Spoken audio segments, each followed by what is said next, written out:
warahmatullahi wabarakatuh. Bismillahirrahmanirrahim. Alhamdulillahi rabbil alamin. Wassalatu wassalamu ala ashrafil anbiya'i wal mursalin wa ala nabiyyina wa habibina Muhammadin wa ala alihi wa sahbihi ajma'in, amma ba'd. Ya ayyuhalladzina amanu taqullaha haqqa tuqatih wa la tamutunna illa wa antum muslimun. സ്നേഹമുള്ള സഹോദര സഹോദരിമാരെ, അല്ലാഹു സുബ്ഹാനഹു വ തആല നമ്മെ എല്ലാവരെയും അനുഗ്രഹിക്കുമാറാവട്ടെ. ഒരു മഹാഭാഗ്യം എന്ന രൂപത്തിൽ വീണ്ടും ഈ അള്ളാഹുവിന്റെ ഭവനത്തിൽ പരിശുദ്ധമായ ഈ ദിനത്തിൽ നമുക്ക് ഒരുമിച്ച് കൂടാൻ ഭാഗ്യം ലഭിച്ചിരിക്കുകയാണ്. അൽഹംദുലില്ലാഹ്.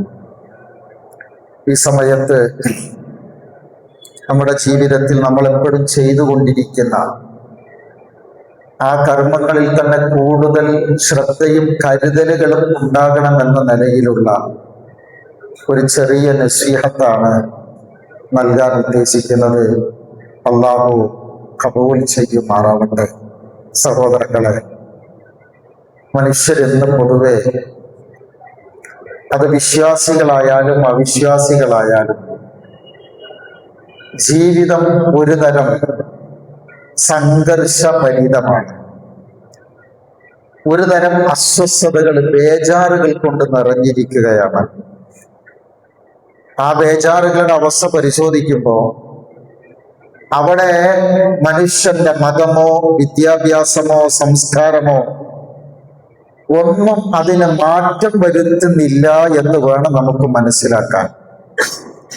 വിദ്യാഭ്യാസമുള്ള മക്കൾ പോലും പൊതുവെ ചില സന്ദർഭങ്ങളിൽ അവരുടെ മനസ്സുകളെ നിയന്ത്രിക്കാൻ പറ്റാത്ത വിധം അസ്വസ്ഥകരമായ സാഹചര്യങ്ങൾ നമുക്ക് കാണാൻ സാധിക്കും.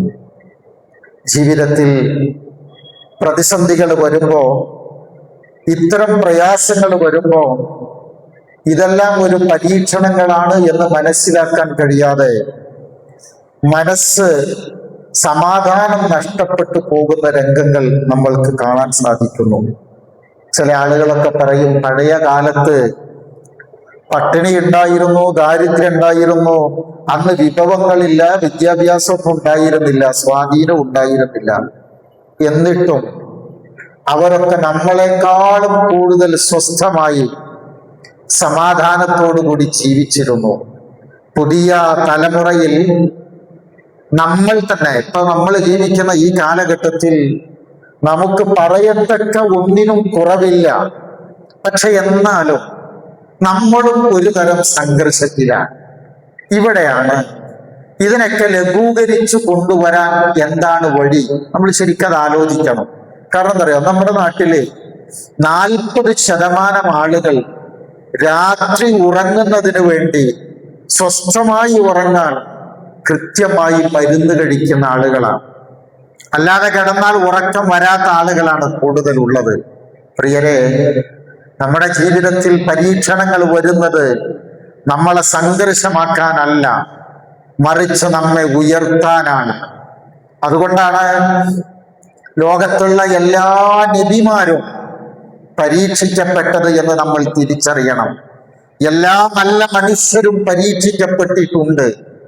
പരീക്ഷ എഴുതാതെ ഒരു ഉയർച്ചയും ഉണ്ടാവില്ല എന്നതാണല്ലോ ലോകത്തിന്റെ എല്ലാ അവസ്ഥകളും. അതുകൊണ്ട് ഞാൻ ആ നിലക്കുള്ള ആമുഖങ്ങളെ വർദ്ധിപ്പിക്കുകയല്ല. ഇവിടെ നമ്മൾ ശ്രദ്ധിക്കേണ്ടുന്നൊരു അവസ്ഥ, നമ്മൾ ആദ്യം തിരിച്ചറിയേണ്ടത്, അല്ലാഹുവിലല്ല നമ്മളുടെ മനസ്സിനെ നമ്മൾ ബന്ധിപ്പിക്കുന്നതെങ്കിൽ നമുക്ക് മനസ്സംഘർഷം കൂടും. നേരെ തിരിച്ചറിയുക. ദുനിയാവിലെ ഏത് സൗകര്യങ്ങളിൽ നമ്മൾ നമ്മുടെ മനസ്സിനെ ബന്ധിപ്പിച്ചാലും, അത് മക്കളിലാവട്ടെ, സമ്പത്തിലാവട്ടെ, സൗകര്യങ്ങളിലാവട്ടെ, എന്തിൽ ബന്ധിപ്പിച്ചാലും നമുക്ക് സംഘർഷങ്ങൾ കൂടും, ടെൻഷൻ കൂടും. അള്ളാഹുവിലാണ് നമ്മുടെ മനസ്സിനെ ബന്ധിപ്പിക്കുന്നതെങ്കിൽ നമ്മൾക്ക് മനസ്സമാധാനം കൂടും. ബാക്കിയൊക്കെ നിങ്ങൾ ഇങ്ങനെ ചേർത്ത് വായിക്കണം.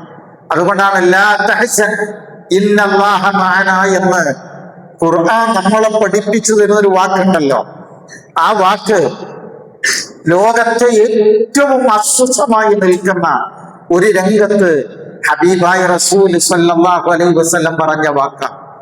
എന്നുവെച്ചാൽ ശത്രുക്കളുടെ കൈകളിൽ മൂർച്ചയേറിയ ആയുധവുമായി അവർ വന്ന് അവരുടെ കാലൊച്ചകൾ, കാൽപാദങ്ങൾ ഹബീബായ റസൂലും സിദ്ദീഖുൽ അക്ബറും റളിയല്ലാഹു അൻഹു കണ്ടുകൊണ്ടിരിക്കുന്ന വേളയിൽ ഇനി എന്ത് എന്ന് ചിന്തിക്കുമ്പോഴാണ്, നീ എന്തിനാ ബേജാറാവുന്നേ? നമ്മൾ രണ്ടാള് എന്ന് നീ വിചാരിച്ചോ? അല്ലല്ലോ, നമ്മുടെ കൂടെ മൂന്നാമതൊരാളുണ്ട്. ലാ തഹ്സൻ ഇന്നല്ലാഹ മഅനാ. പ്രിയരെ, നമ്മുടെ മനസ്സ് ഇടുങ്ങിപ്പോകുന്നുണ്ടെങ്കിൽ നമ്മൾ അറിയണം, ആ ഇടുക്കം സത്യത്തിൽ ദുനിയാവിലെ ഒരു ശിക്ഷയാണ്. ആ ഇടുക്കത്തിൽ നിന്നാണ് നമ്മൾ രക്ഷപ്പെടേണ്ടത്. വല്ലാത്തൊരു വാക്കാണ്. നിങ്ങളുടെ അടുക്കലുള്ളതെല്ലാം തീരും. നിങ്ങൾ എന്തിനൊക്കെയാണോ ആശ്രയിക്കുന്നത്, ആ ആശ്രയങ്ങളെല്ലാം മറ്റുപോകും, ഇല്ലാണ്ടാവും. അള്ളാഹുവിന്റെ അടുക്കൽ ഉള്ളതാണ് ബാക്കിയാവുക. ഒരു വല്ലാത്തൊരു വാക്കല്ലേ, വല്ലാത്തൊരു ആശ്വാസമാണ്. അതുകൊണ്ട് അള്ളാഹുവിൽ നമ്മുടെ മനസ്സിനെ നമ്മൾ ബന്ധിപ്പിക്കണം. അങ്ങനെ വരുമ്പോ പടച്ചോൻ നമ്മളോട് പറഞ്ഞറിയാം, ഈ ജീവിതം നമ്മളോട് പറഞ്ഞ ഈ ജീവിതത്തിൽ നിങ്ങൾ പ്രവർത്തിക്കുക. എവിടെയും പോയി ജയിക്കാൻ പറഞ്ഞിട്ടില്ല. നിങ്ങൾ ജയിച്ചു വരൂ എന്ന് ദീന് പറഞ്ഞില്ലല്ലോ. അള്ളാഹ് പറയണത് നിങ്ങൾ ചെയ്യ, ജയം ഞാൻ തരും. അത് നമ്മുടെ കർമ്മങ്ങളെ നോക്കിയിട്ട് തരും. ഞങ്ങൾക്ക് പറഞ്ഞു നിൽക്കണമെന്നറിയില്ല. നമ്മൾ ആദ്യം തിരിച്ചറിയേണ്ടത് സിനിമയല്ല ജീവിതം. അത് മനസ്സിലാക്കണം. സിനിമയല്ല ജീവിതം എന്ന് പറഞ്ഞാൽ നമ്മളല്ല. 73 വയസ്സ് കഴിഞ്ഞ താരശോഭയുള്ള എന്നും തിളങ്ങി നിൽക്കുന്ന എറണാകുളത്തുകാരനായ, പേര് ഞാൻ പറയേണ്ടല്ലോ, നിങ്ങൾക്ക് ആളെ മനസ്സിലായില്ലേ, വളരെ സുമുഖനായ സിനിമാ നടൻ പറഞ്ഞ വാക്കാണ്. കൃത്യമായിട്ട് നമസ്കാരവും കാര്യങ്ങളൊക്കെ ഉള്ള ആ പേരുള്ള ആള് പറഞ്ഞതാണ്. സിനിമയില് ഒരു 5 or 10 ആളുകൾ എന്റെ നേരക്ക് വന്നാൽ ഞാൻ ഓരോരോ തട്ടിന് അവരെ തെറിപ്പിച്ചു വിടും. ഒരാള് നേർക്ക് നേരെ എന്റെ നേരെ വന്നാൽ ഞാൻ ഓടും. അത് സിനിമ, ഇത് ഒറിജിനലാണ്, ഇത് അഭിനയമല്ല എന്നുള്ളതാണ്. അതുകൊണ്ട് നമ്മളെ സംബന്ധിച്ചിടത്തോളം നമുക്ക് വേണ്ടതറിയാം, അള്ളാഹുവിൽ നമ്മൾ അവലംബം കാണുക. ഇനി ഞാൻ എണ്ണി പറഞ്ഞു തരാം ഓരോരോ കാര്യങ്ങൾ നമ്മൾ ശ്രദ്ധിക്കേണ്ടത്. നമ്മൾ ചെയ്തുകൊണ്ടിരിക്കുന്ന കാര്യങ്ങളാണ്. ഒന്നുകൂടി നമ്മൾ അതിന്റെ ഗൗരവം ശ്രദ്ധിക്കാൻ വേണ്ടി ഞാൻ ഓർമ്മപ്പെടുത്തുകയാണ്. നമ്മൾ ഈ സമാധാനം നമുക്ക് കിട്ടാൻ ഒരു 4-5 സംഗതികൾ. ഒന്ന്, എപ്പോഴും തൗബയുണ്ടാകണം. തൗബ നമ്മളെ രക്ഷപ്പെടുത്തും. രണ്ടാമത്തത് ഇസ്തിഗ്ഫാർ ഉണ്ടാകണം. ഈ 2 വ്യത്യാസം ഞാൻ പറഞ്ഞുതരാം. ഒന്ന്, തൗബയുണ്ടാകണം. 2, ഇസ്തിഗ്ഫാർ ഉണ്ടാവണം. എന്താണ് തൗബ എന്ന് പറഞ്ഞാൽ? വിഷം നമ്മുടെ ശരീരത്തെ അപകടപ്പെടുത്തുന്നത് പോലെ നമ്മുടെ തെറ്റുകൾ നമ്മുടെ ആത്മാവിനെ അപകടപ്പെടുത്തും. വിഷം കഴിച്ചാൽ മരിക്കും. തെറ്റുകളിൽ നമ്മുടെ ആത്മാവ് സത്യത്തിൽ നമ്മുടെ ആത്മീയത നശിച്ചു. അതുകൊണ്ടാണ് രാവിലെ നല്ല നോർമൽ മൂഡിൽ നമ്മൾ എണിച്ചു, നിസ്കാരമൊക്കെ കഴിഞ്ഞ് ഇങ്ങനെയൊക്കെ വന്നു, ഇങ്ങനെ വരുന്നതിനിടയ്ക്ക് എന്തെങ്കിലും ഒരു തെറ്റ് വന്നു നോക്കിയേ, അതുവരെ ഉണ്ടായിരുന്ന എല്ലാം നോർമൽ മൂഡ് നഷ്ടപ്പെടും. പിന്നെ അസ്വസ്ഥത തുടങ്ങും.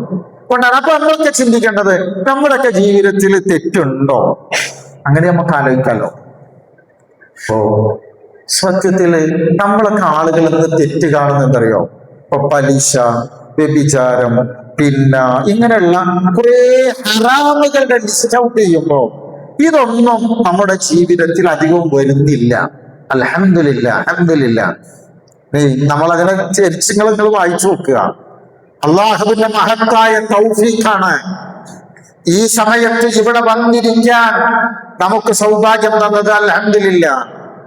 ഇവിടെ അല്ലായിരുന്നുവെങ്കിൽ നമ്മൾ എവിടെ ഉണ്ടാവുക? നമ്മൾ ഇവിടെ വരുന്നൊരു മാനസികാവസ്ഥയും ബന്ധവും നമുക്കില്ലായിരുന്നുവെങ്കിൽ നമ്മൾ എവിടെ ഉണ്ടാവുക? നമ്മൾ ശരിക്കും ആലോചിച്ച് നോക്കി, ഈ സമയം എവിടെ പോകും?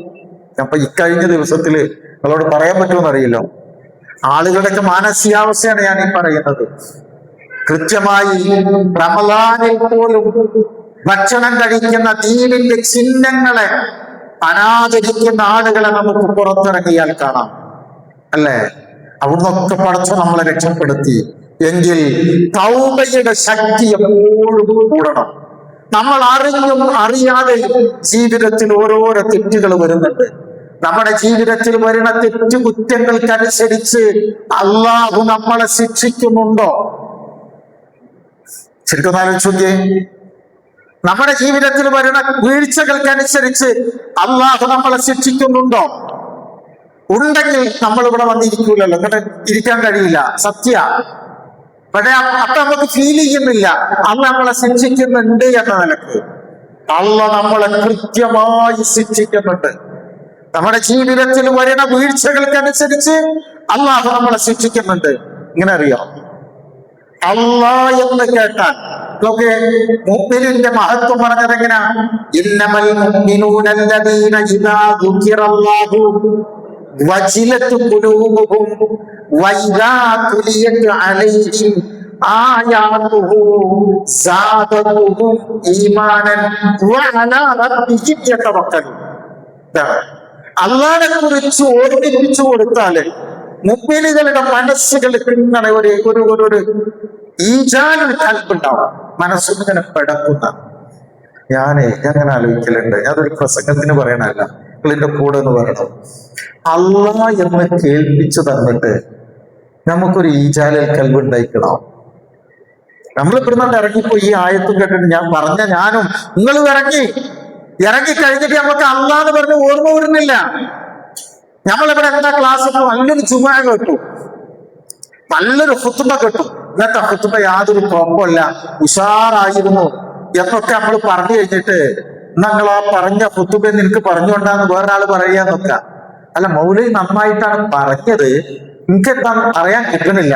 ഉഷാറ് ക്ലാസ്സിൽ അതിന്റെ ആശയം ഒന്ന് പറഞ്ഞോണ്ടപ്പാ നമുക്ക് പറഞ്ഞു കൊടുക്കാൻ കിട്ടുന്നില്ല. ലോഹരക്ക് കേട്ടത് അസറാവുന്നൊക്കെ നമ്മൾ മറന്നു പോകുമ്പോ സത്യത്തിൽ ഇതൊരു ശിക്ഷയല്ലേ? അതല്ലേ ശിക്ഷ എന്ന് പറഞ്ഞാല്? പാതിരാവിന്റെ വേളകളിൽ പഴയ സഹാബത്തിന്റെ കഥ നമ്മളിങ്ങനെ പറഞ്ഞ് അവര് കരയെന്ന് പറഞ്ഞിരുന്നില്ലേ? ഖുർആൻ എത്രയോ ആവർത്തി നമ്മൾ വായിച്ചിട്ടില്ലേ? ഖുർആൻ ഓതിയിട്ടില്ല നമ്മള്, ഇന്നും നമ്മൾ ഓതുന്നില്ലേ? നമ്മളെ സ്വാധീനിക്കുന്ന ഏത് വചനാണ് അവിടെ ഉള്ളത്? ഇദാ സമിഉ മാ ഉൻസില ഇല റസൂലി, അല്ലാഹുവിന്റെ റസൂലിലേക്ക് ഇറക്കപ്പെട്ട ആയത്തുകൾ അവർ കേൾക്കുമ്പോ അവരുടെ കണ്ണുകളിൽ നിന്ന് കണ്ണുനീരുകൾ ഒഴുകുകയാണ്. അവർ ഹക്ക് മനസ്സിലാക്കിയതിന്റെ അടയാളത്തിൽ. ആ ഹക്കെന്താണ്? ഏറ്റവും മഹത്തായ ഹക്കേത? അത് ഖുർആനാണ്, ദീനാണ്, അള്ളയാണല്ലോ. ഇതറിഞ്ഞിട്ട് അവരുടെ കണ്ണിൽ ഇങ്ങനെ വരികയാണ്. ഇപ്പൊ തന്നെ ഹത്തം തീരാനായ ആളുകൾ നമ്മുടെ കൂട്ടത്തില് ഓതുന്ന ആളുകളുണ്ട്, അല്ലെ? ഇപ്പൊ ഞാൻ വരുമ്പോ ഒരാളോട് ചോദിച്ചു, അയാൾക്ക് വളരെ കൃത്യമായി ഒരു 4 or 5 ഹത്തം തീർക്കുന്ന ഒരാളാ. അത് ചോദിച്ചു എവിടെ എത്തി ഓതിയിട്ടെന്ന് ചോദിച്ചു. ചിരിച്ചുകൊണ്ടവൻ പറഞ്ഞു 26 ജുസ് ആയി. ജോലിക്കാരനാണ്, തിരക്കുകളുള്ളവനാണ്. 26 ജുസ് ഞാൻ ഓതിയിട്ടുണ്ട്. അപ്പൊ ഒരാഴ്ച 8 ദിവസമൊക്കെ ആവുമ്പോഴേക്ക് ഒരു ഹത്തം തീർക്കും. ആ റമളാനിൽ അങ്ങനെ ഒഴിഞ്ഞിരിക്കുകയാണ്. ആ സ്ഥാനത്ത് ഞാൻ എവിടെ എത്തി? നിങ്ങൾ ആലോചിച്ച് നോക്കി. അങ്ങനെ നോക്കുമ്പോ എത്രയോ വീഴ്ചകളുണ്ട്. പടച്ചവനെ, എങ്ങനെ ഇപ്പൊ നമ്മളൊക്കെ ദുആയിൽ വരുന്ന സംഗതി എന്തറിയാം? നമ്മൾ സ്ഥിരം പ്രാർത്ഥിക്കുന്ന കുറെ പ്രാർത്ഥന ഉണ്ട്. ഞാൻ എന്റെ കാര്യമായിട്ട് പറയണത്. അത് നമ്മൾ ഓട്ടോമാറ്റിക് ആയിട്ട് എന്ത് ചെയ്യും? നിസ്കാരം കഴിഞ്ഞിട്ട് അസ്തഗ്ഫിറുല്ലാഹ് എന്നൊക്കെ പറഞ്ഞു കഴിഞ്ഞിട്ട് ഉടനെ തന്നെ പിന്നെ ആ പറഞ്ഞ ആ 3-4 സംഗതി മാത്രം വരിക. അതൊരു യാന്ത്രികമായിട്ടാണ് വരവുള്ളത്. പക്ഷെ യഥാർത്ഥത്തിൽ ജീവിതത്തിൽ വന്ന ഓരോന്നിനെങ്ങനെ എടുത്തെടുത്ത് മുന്നിൽ വെച്ചിട്ട് പടച്ചവനെ എല്ലാം പറയണ്ട, എനിക്ക് പുറത്തുണ്ടാകുന്നൊന്നും ശരിക്കും പറയേണ്ട ആവശ്യമല്ല അല്ലെ. ഒരു തെറ്റോ ഒരു വീഴ്ചയോ ഒരു വാക്കുകൊണ്ട് വേറൊരാളെ വേദനിപ്പിക്കുകയോ എന്തെങ്കിലും വന്നിട്ടുണ്ടെങ്കിൽ നമ്മളൊന്നും പറയണം അടച്ചോനെ എന്ന് മാത്രം ഇങ്ങനെ ആ നിസ്കാരം കഴിഞ്ഞിട്ട് അല്ലെങ്കിൽ ആ നോമ്പ് തുറക്കുന്ന സമയത്തൊന്നും ഇങ്ങനെ പറയുമ്പോൾ ഉണ്ടാകുന്ന ഒരു മനസ്സിന്റെ ഒരു തേക്കുണ്ടല്ലോ, അതെന്നെ തൗബ എന്ന് പറയുന്നത്. അത് നമ്മൾ കൊല്ലം വന്നിട്ടുണ്ടെങ്കിൽ അള്ളാഹ് എന്ത് ചെയ്യും? നമ്മളെ സംഘർഷങ്ങളെ കുറച്ചു തരും. നമ്മുടെ പ്രതിരോധ ശക്തി എന്ന് പറയുന്നതാണ് അത് കൂട്ടിത്തരും പടച്ചവൻ. ഞാൻ ആ ഭാഗത്തേക്ക് വല്ലാതെ പറയില്ല, നിങ്ങൾക്ക് അറിയാം. 2 ഇസ്തിഗ്ഫാർ. എന്താണ് ശരിക്കും ഇസ്തിഗ്ഫാറും തൗബയും തമ്മിലുള്ള വ്യത്യാസം? ഖാല നബി സല്ലല്ലാഹു അലൈഹി വസല്ലം മൻ ലസിമ ഇസ്തിഗ്ഫാറ ജഅല അല്ലാഹു ലഹു മിൻ കുല്ലി ഹമ്മിൻ ഫറജ. ഈ ഹമ്മിൽ നിന്ന് എപ്പോഴും നമ്മൾ അള്ളാഹിനോട് ഇങ്ങനെ തേടണം എന്ന് പറയുന്നു, കാവലിന് ചോദിക്കണം എന്നാ. അല്ലാഹുമ്മ ഇന്നി അഊദു ബിക മിനൽ ഹമ്മി വൽ ഹുസ്ൻ വഅഊദു ബിക മിനൽ അജ്സി വൽ കസൽ വഅഊദു ബിക മിനൽ ജുബ്നി വൽ ബുഖൽ വഅഊദു ബിക മിൻ വലബത്തി ദൈൻ വകഹരി ദിജാൽ. ഈ ഹമ്മ് വല്ലാത്തൊരു സാധന. ഈ ഹമ്മ എന്താ ഒരു പൊറുതികേട് ഉണ്ടാക്കുന്ന സാധന. ഹമ്മ് എന്ന് പറഞ്ഞാല് നമുക്ക് ഇരുന്നാല് ഇരിക്കപ്പൊറുതി വരില്ല. ഇവിടെ ഇരുന്നാൽ ആൾ അങ്ങോട്ടാണ്ട് പോകും, അവിടെ നിന്നാണ് അങ്ങോട്ട് ഓടും. ഇങ്ങനെ ഓടിയിട്ട് എന്താന്ന് വേറൊരാളോട് പറയാനും കഴിയില്ല. മനസ്സാകെ അസ്വസ്ഥമാണ്. അങ്ങനെ ഉണ്ടാകുന്ന ചില രംഗങ്ങൾ ജീവിതത്തിൽ ഉണ്ടാവും. ചില പ്രശ്നങ്ങളുടെ മുമ്പിൽ അങ്ങനെ വരും.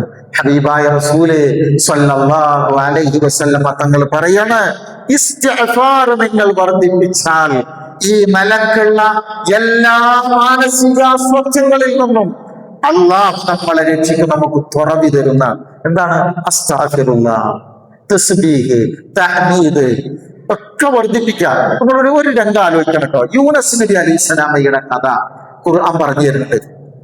എന്നിട്ട് അദ്ദേഹത്തിന് അള്ളാഹു രക്ഷപ്പെടുത്തിയ ആ രംഗവും നമുക്കറിയാമോ. ആ രംഗത്തെ കുറിച്ച് ഖുർആൻ പിന്നെ എന്താ പറയണമെന്ന് അറിയാമോ? ഇന്നഹു കാന മിനൽ മുസബ്ബിഹീൻ. അദ്ദേഹത്തെ നമ്മൾ രക്ഷപ്പെടുത്താനുള്ള കാരണം എന്താണ്? അദ്ദേഹം തസ്ബീഹ് ചെയ്യുന്ന ആളുകളായിരുന്നു.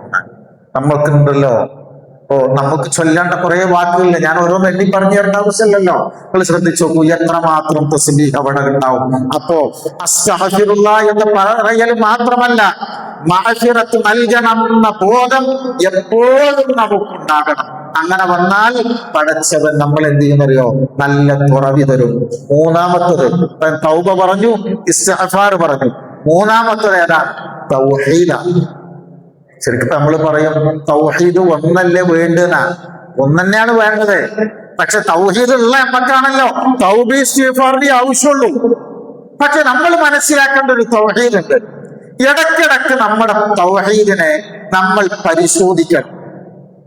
എന്താ തൗഹീദ് എന്ന് ചോദിച്ചാൽ, അപ്പൊ നമ്മൾ പുറത്ത് വന്നിട്ട് നമ്മൾ തൗഹീദ് പറയുമ്പോ എന്താണ് അങ്ങനെയുള്ള ആരാധന എന്നൊക്കെ നമ്മൾ പറയുമല്ലോ.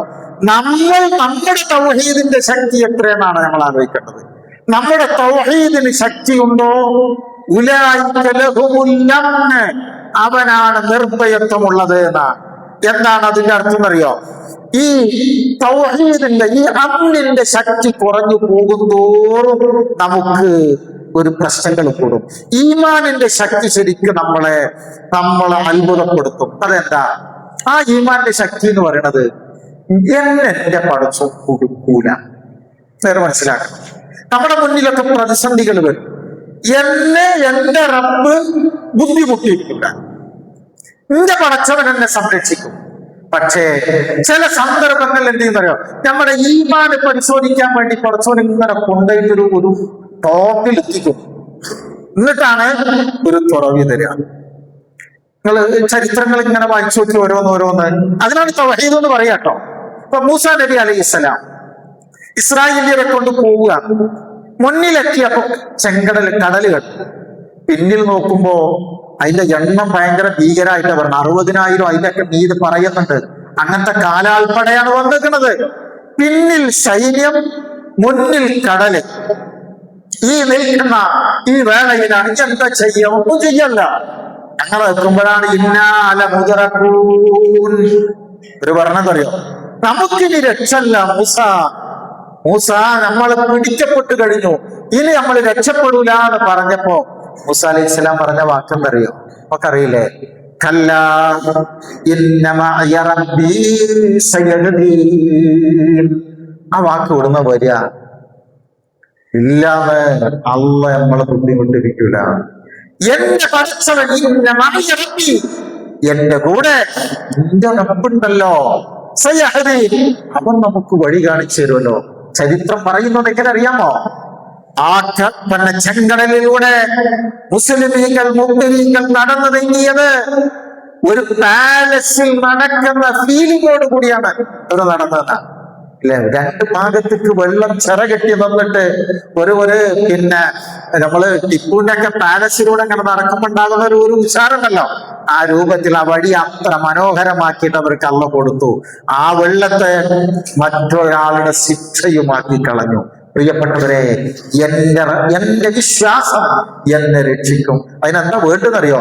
നമ്മൾ എപ്പോഴും മനസ്സിലാക്കേണ്ട ഒരു സംഗതി, അള്ള ഉണ്ടാകിയിരിക്കുമല്ല, എന്റെ റബ്ബ് എന്റെ കൂടെയുണ്ട്. ഞാൻ നേരത്തെ പറഞ്ഞില്ലേ, എല്ലാ നബിമാരുടെ ജീവിതത്തിൽ അങ്ങോട്ട് രംഗം കാണുകയെ. ഇബ്രാഹിം അലൈഹി സ്വലാമയെ തീയിൽ കൊണ്ടുപോയി, ഞാൻ കഥ ഓർമ്മപ്പെടുത്തി തരാം കേട്ടോ, ഒന്ന് ചേർത്ത് വായിക്കാൻ. സാധാരണ നമ്മളൊക്കെ പറയില്ല, അള്ളാന്റെ ദീനിന് വേണ്ടി പ്രവർത്തിച്ചിട്ട് എനിക്ക് അവസാനം കിട്ടിയത് ഇതാണ്, ഒരു പരാതി പറയണ പോലെയാണ് അല്ലെ. ഇബ്രാഹിം അലൈഹിസ്സലാമയെ ആ തീയിലിട്ട് ജിബ്രീൽ അലൈഹിസ്സലാം വന്ന് ചോദിക്കുകയാണ്, നിങ്ങൾക്ക് എന്ത് സഹായ വേണ്ടത് ചോദിക്കാൻ വേണ്ടി ഇന്ന അള്ള പറഞ്ഞയച്ചതാ, ഞാൻ അതിനാ വന്നത്. ഇബ്രാഹിം അലൈഹിസ്സലാം പറഞ്ഞല്ലോ, എന്താ പറഞ്ഞേ, എനിക്ക് എന്ത് സഹായം വേണ്ടെന്ന് ഞാനല്ലല്ലോ പറയുന്നത്, അതൊക്കെ എന്റെ പടച്ചവൻ അറിയും, അവൻ ചെയ്തോളും. ആ ഈമാന്റെ യക്കീനം നോക്കിയേ അല്ലേ, അതിന്റെ റബ്ബിന് അറിയില്ല എന്നാണ്. അപ്പോഴല്ലേ അള്ള വഹിയിറക്കിയത്,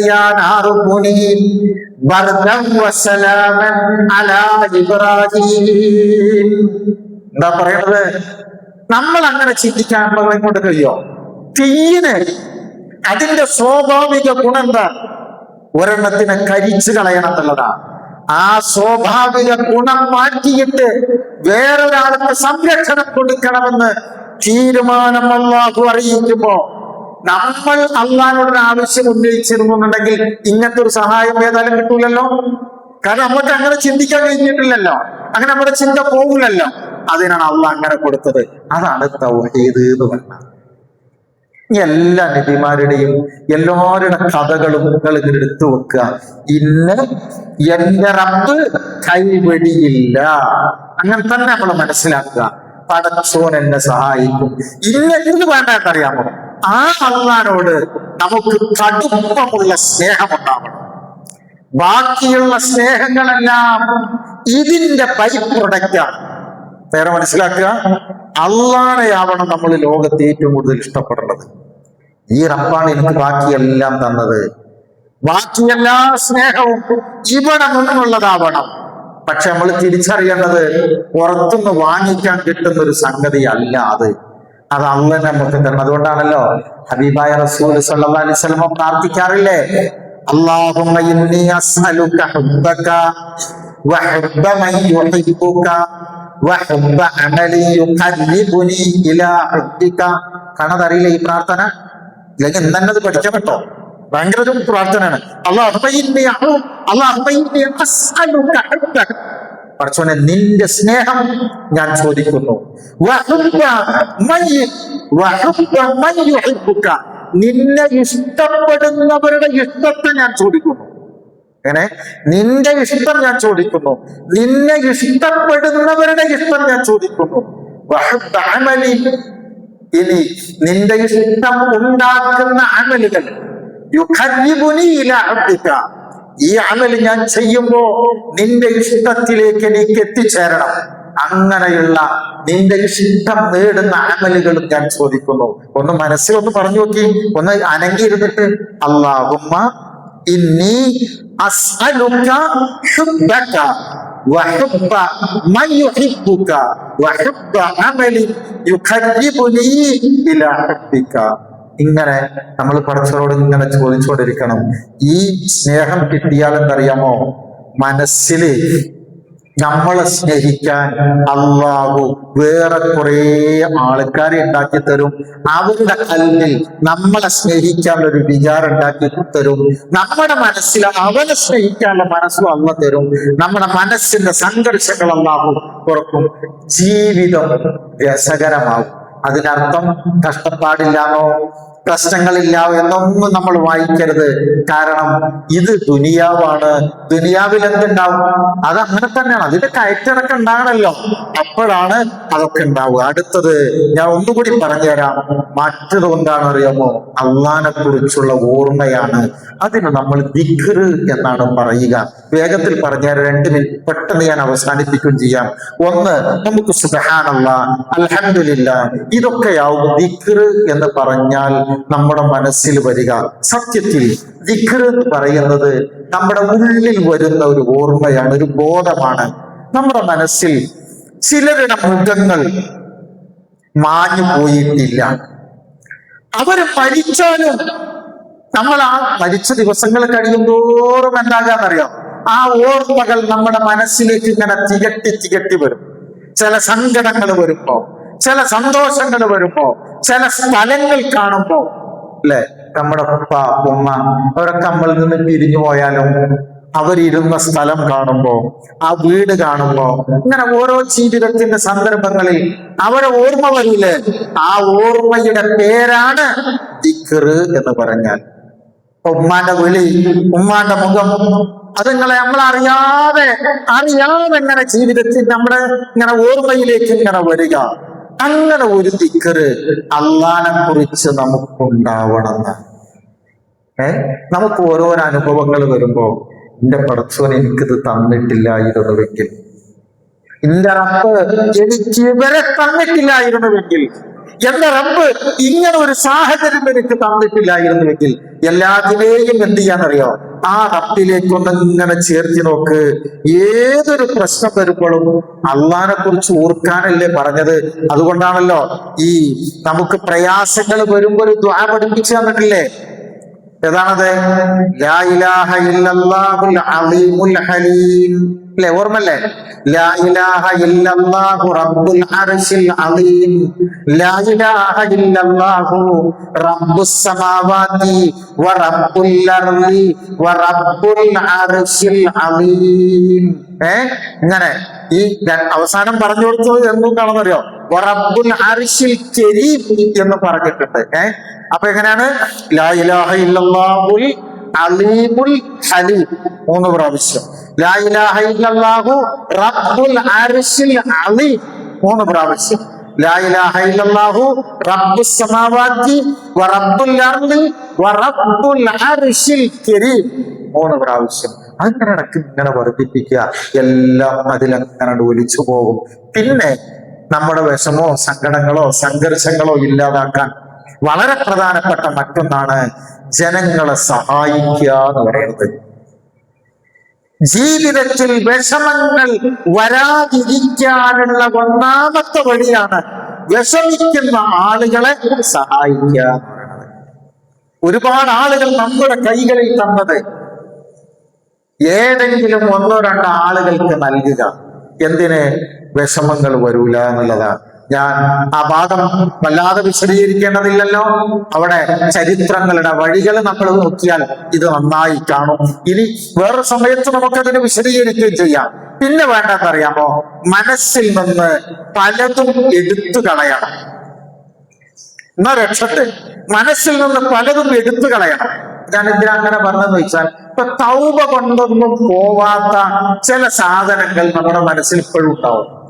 അതെന്താണെന്നറിയോ? മറ്റൊരാളെ കാണുമ്പോൾ എന്തോ ഒരു ഈർഷ്യത. ഒന്നുമില്ല, എനിക്ക് ഇയാളെ കാണുമ്പോൾ എന്താണ്? നീ അയാളോട് മിണ്ടിയില്ലേ? മിണ്ടിയില്ല. എന്താ മിണ്ടാണെങ്ങനെ തോന്നിയില്ല? അതിന് അയാൾ എന്തെങ്കിലും നിന്നെ ചെയ്തിക്കണോ? ഇല്ല, ഒന്നും ചെയ്തിട്ടില്ല. എന്നാലും അയാളെ കാണുമ്പോ എന്തോ ഒരു അങ്ങനെ ഒരു മനസ്സിലുണ്ടാകാൻ പാടില്ല. അവങ്ങൾ പോയാൽ നമ്മൾ രക്ഷപ്പെടും. അതുകൊണ്ടാണല്ലോ ഒരാളെ കണ്ടാൽ ചിരിക്കണം. നമ്മൾ ജീവിച്ചിരിക്കുന്നു എന്നല്ലേ അടയാളം എന്താ? നിങ്ങൾ ആലോചിച്ച് നോക്കണം. ആ വാക്കുകളൊന്ന് പരിശോധിച്ച് നോക്കണം കേട്ടോ. ജീവി പ്ലസ് ചിരിക്കുന്നു. അയല്ലേ ജീവിച്ചിരിക്കുന്നു എന്ന് പറഞ്ഞ അർത്ഥം ആലോചിച്ചിട്ടുണ്ടാവും.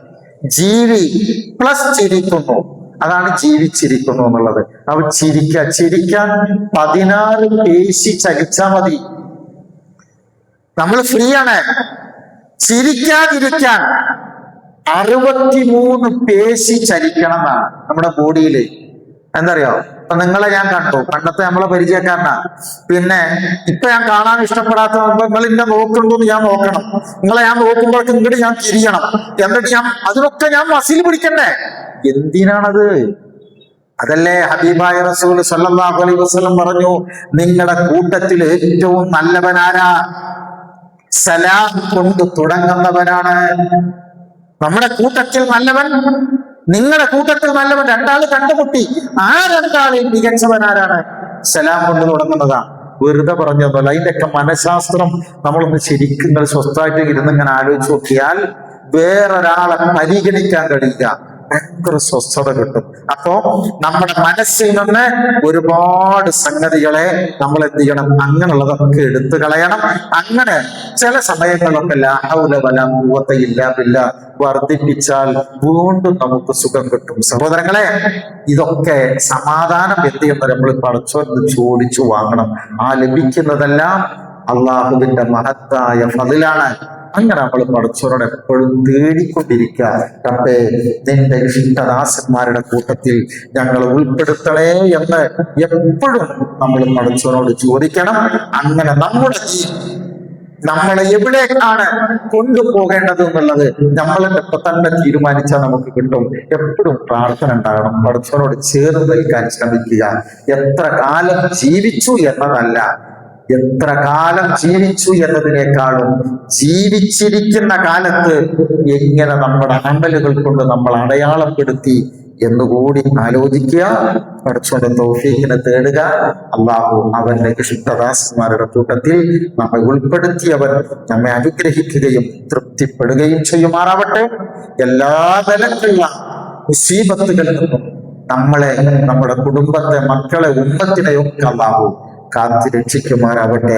ജീവിതത്തിൽ സ്വസ്ഥതയും സമാധാനവും സന്തോഷവും അള്ളാഹുവിന്റെ ഈമാൻ ആവോളം തന്ന അള്ളാഹു നമ്മെ ഓരോരുത്തരെയും തുണക്കുമാറാവട്ടെ. ഈ ധന്യമായ സമയങ്ങളെ അള്ളാഹു ഇഷ്ടപ്പെടുന്ന വിധം ഉപയോഗപ്പെടുത്താനുള്ള തൗഫീഖ് തന്ന അള്ളാഹു നമ്മെ അനുഗ്രഹിക്കുമാറാവട്ടെ. ربنا آتنا في الدنيا حسنة وفي الآخرة حسنة وقنا عذاب النار واغفر لنا يا غافر المذنبين آمين برحمتك يا أرحم الراحمين. اللهم صل وسلم وبارك على نبينا محمد وعلى آله وصحبه أجمعين. والسلام على المرسلين والحمد لله رب العالمين. السلام عليكم ورحمة الله وبركاته.